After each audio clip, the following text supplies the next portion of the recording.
अरे बेवकूफ, गधे की औलाद, साला क्या है, एक व्यक्ति को 4 लोग हैं। गधे की औलाद है, इसको साले कोई ABCD पता है नहीं। आप बदतमीज ना बोले, आप जी में ठीक है। बदतमीजी, ये जूते से मारने के लायक है तू, आप मैं ये नहीं कर। नमस्कार, आप न्यूज 94 हिंदी देख रहे हैं। मैं हूं आपके साथ चेतन मुरादाबादी। जिस तरह से आपने देखा होगा कि पिछली वीडियो में मैंने जो बावन मेश्राम का इंटरव्यू लिया था और जब मैंने कुछ बहुजन समाज के जरूरी मुद्दों पर बात करने की कोशिश की तो बावन मेश्राम जो कि वामसेप का नेता है और अपने आप को बहुत बड़ा बहुजन हितैषी बताने की बात करता है, वो जो है गाली गलौज पर उतर आया और बदतमीजी करने लगा। समाज का चंदा लेकर लोग जो है उन बढ़ रहे हैं। अपना अम्बेडकर ने चंदा लेकर काम किया कि टाटा बिरला अंबानी से लिया? चंदा लिया था उन्होंने, काम किया समाज। हमने अगर मान लो चंदा लेकर काम किया तो कौन सा गलत काम कर रहे हैं? कोई दूसरी काम कर रहे हैं। ऐसे आपसे अगर सच सवाल पर आप हो तो आग बबूला हो रहे हैं। नालायकी की हद है यार तेरी। जी तेरी तो अगर आग बबूला होता तो ये जूता नहीं क्या मेरे पास में? नहीं, तेरे को 4 जूते लगा देता है नहीं। आप बदतमीज ना बोले, आप जी में ठीक है। बदतमीजी, ये जूते से मारने के लायक है तू। आप मैं ये नहीं कर रहा हूँ, बिल्कुल नहीं बिल्कुल नहीं। तो जूते से मार सकता हूँ, जूते से मार सकता हूँ तेरे को। मैं ये नहीं कह रहा हूँ, बदतमीज ना करें, मैं कर नहीं रहा हूँ। लेकिन मैंने बदतमीजी नहीं की। अगर बदतमीजी चाहता तो मैं भी कर सकता था, क्योंकि जितना कानून बावन मेश्राम के लिए है उतना कानून मेरे लिए भी है और मैं बदतमीज कर सकता था। सबसे बड़ी बात यह है, जब मैंने पूछा कि आखिरकार जब उन्होंने आरएसएस की बात करी और मैंने बोला कि आरएसएस ने इस यूनिवर्सिटी कॉलेज और अपना बहुत ज़्यादा एक सिस्टम तैयार कर रखा है जिसमें वो मीटिंग भी करते हैं, उनके व्यक्ति भी तैयार होते हैं, उनकी जो है परेड भी होती है, उनका सिस्टम जो है बहुत बढ़ चढ़कर बना हुआ है। तो मैंने कि आपने कितने जो है यूनिवर्सिटी और कॉलेज खोले और क्या आपने आखिरकार किया क्या है, क्योंकि आज़ादी को 75 साल बीत चुके हैं और बहुजन समाज के नेता मंचों पर समाज का फंड ले लेकर, समाज का चंदा ले लेकर और जो मंचों पर दहाड़ते हैं, पानी पी पी कर आरएसएस को गालियाँ देते हैं। लेकिन आज तक कुछ होने वाला नहीं हुआ है, ना ही कुछ हुआ है। अगर कोई रोड पर आकर जो अपना ड्रामाबाजी करता है, समाज से पैसे ले रहा है, मौज कर रहा है, क्योंकि ये तो समाज के चंदा पर पल रहे हैं और अब ये तो मतलब समाज का चंदा खाते खाते ये तो अपनी ज़िंदगी ऐश की जिएंगे और मर जाएंगे। लेकिन बात है कि आखिरकार बहुजन समाज किस ओर जाने वाला है, कि बहुजन समाज का होने वाला क्या होने वाला है, कि आखिरकार देखा जा रहा है कि आए दिन पूरे देश में बहुजन समाज के साथ में बहुत ज़्यादा गलत हो रहा है।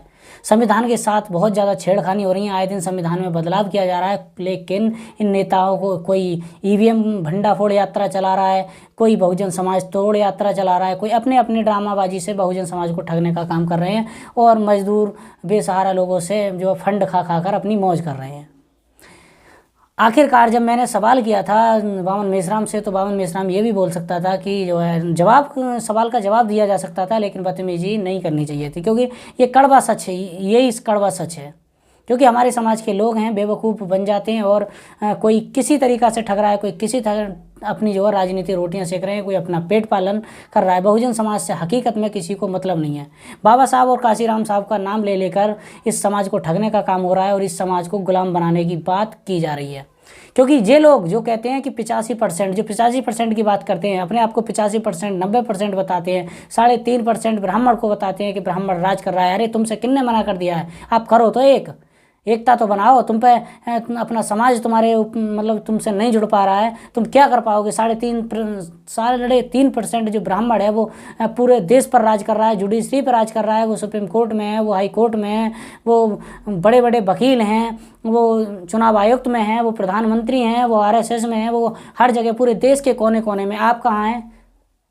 आप कहाँ हैं? आप क्या हैं कि समाज से फंड लिया और जो है अपना गाड़ियों में घूमे, समाज को बेवकूफ़ बनाया, भाग गए, मलाई मारी, आ गए, मीटिंग करी, कैडर किया। ये कैडर नहीं है, ये कैडर आप आए ना। अगर आपको ज़्यादा ही अगर बहुजन समाज की फिक्र है तो आप आए एक मंच पर, सभी को एकत्रित करें। अपने आप को क्यों नेता करते हैं? क्या आप मूल्यवासी संगठन के राष्ट्रीय अध्यक्ष हैं? क्या आप वामसेप के राष्ट्रीय अध्यक्ष हैं? क्या भीम आर्मी के राष्ट्रीय अध्यक्ष हैं? आप मतलब जगह बहुत सारे हजारों संगठन हैं, आए एक तरफ आएँ।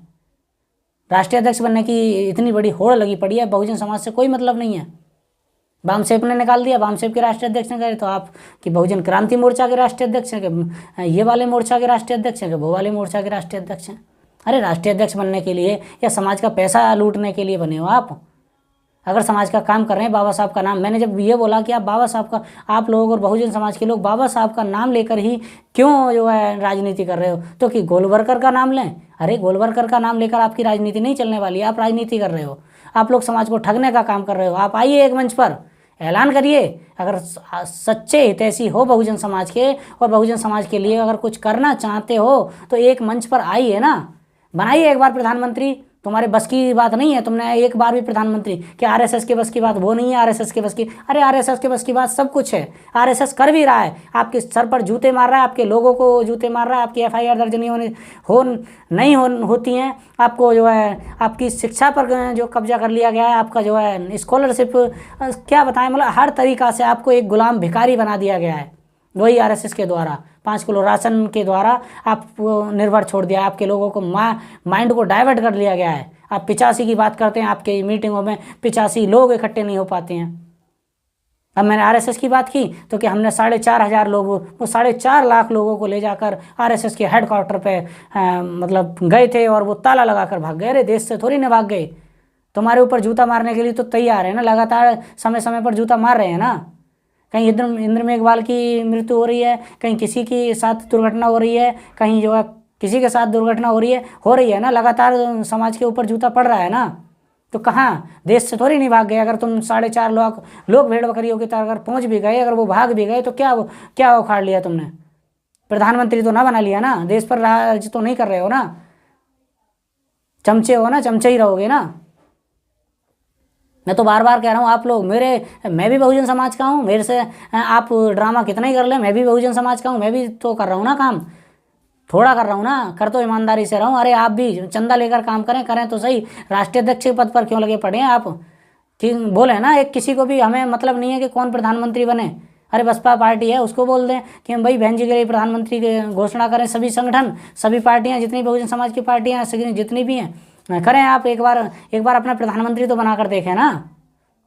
नहीं, वो चुभती है क्योंकि आपकी राजनीति खत्म है ना। जहाँ बसपा आ गए हैं वहाँ जो है दलालों की राजनीति खत्म है। मायावती के बारे में भी उन्होंने जो गलत सलत बोला था। तो सोचने वाली बात यह है कि मेरे वीडियो बनाने का मकसद है, मेरा भावन मेश्राम से कोई पर्सनल तो झगड़ा है नहीं, मेरा सामाजिक झगड़ा है। मेरा हर उस दलाल से झगड़ा है जो कि दलाल समाज का दलाली कर रहा है, समाज की जो है समाज का चंदा लेकर जो है समाज को बेवकूफ़ बनाने का काम कर रहा है और लगातार जो है बहुजन समाज को ठग रहा है। लेकिन बहुजन समाज का कुछ नहीं हो रहा है। नया संसद भवन बनाए, बाबा साहब का नाम तक नहीं है। क्या करा जाए? क्या रहा है देश में? क्या है आखिरकार संविधान? क्या मानते हो आप संविधान जिंदा है? आरएसएस के लोग, भाजपा के लोग जो उनका मन कर रहा है वह लोग वो कर रहे हैं, लेकिन आप क्या कर रहे हो? आप कर क्या रहे हो आखिरकार? आप कर रहे हो समाज से चंदाखोरी कर रहे हो और आप समाज को ठगने का काम कर रहे हो। बाबा साहब के नाम को बदनाम कर रहे हो आप। भावन मेश्राम ने कहा था कि बाबा साहब ने समाज से चंदा नहीं लिया था या किसी उद्योगपतियों से लिया था। अरे बाबा साहब ने चंदा नहीं लिया था। बाबा साहब अगर चंदा लेते तो बाबा साहब कुछ कर लेते। बाबा साहब के पास भी कुछ होता। बाबा साहब के 4 बच्चों को कुर्बान नहीं करते। बाबा साहब ने चंदाखोरी नहीं की थी। बाबा साहब ने समाज को एक नई दिशा दी थी, संविधान दिया था। बाबा साहब ने एक आपको जीने का अधिकार दिया था, जिनके ऊपर आप लोग और आप जैसे कितने लोग राजनीति कर रहे हैं। बाबा साहेब सही, महात्मा ज्योतिबा फूले, सावित्रीबाई फूले, जितने भी बहुजन समाज के महापुरुष हैं, उन्होंने एक काम करके दिखाया। लेकिन आप लोग ठगाई कर रहे हो, आप लोग समाज को बेवकूफ़ बना रहे हो। समझने वाले लोग समझ रहे होंगे, लेकिन जो अंधभक्त हैं वो उन्होंने भी वीडियो में कमेंट किया था। तो साथियों, बने रहिए न्यूज़ 94 हिंदी के साथ और इस चैनल को ज़्यादा से ज़्यादा सब्सक्राइब करें, क्योंकि हम हर एक जो है चंदाखोर की पर्दाफाश करते रहेंगे, चाहे जिंदा रहें या ना रहें। लेकिन ये चंदाखोरी लोगों का पर्दाफाश करते रहेंगे लगातार और हम इन चंदाखोरों को आईना दिखाते रहेंगे। हमारा सच दिखाने का मकसद है और हम सच आपको दिखाएंगे। हमें किसी से कोई लोभ लालच नहीं है, किसी को हमें कोई पैसा दे ना दे, हमें तो कोई मतलब है नहीं। लेकिन हम जो कर रहे हैं वो करते रहेंगे लगातार और इन लोगों को आईना दिखाते रहेंगे। और आप लोगों से बस यही रिक्वेस्ट है, कोई पैसे नहीं जा रहे हैं, चैनल को सब्सक्राइब करें, वीडियो को लाइक करें, वीडियो को शेयर करें। और मेरी बातों से अगर पसंद है, मेरी बातों को से आप सहमत हैं कि आखिरकार हकीकत में बहुजन समाज गड्ढे में जा चुका है, तो कमेंट बॉक्स में ज़रूर बताएं। मिलते हैं किसी नई अपडेट के साथ और नई वीडियो के साथ, तब तक के लिए विदा चाहते हैं। धन्यवाद।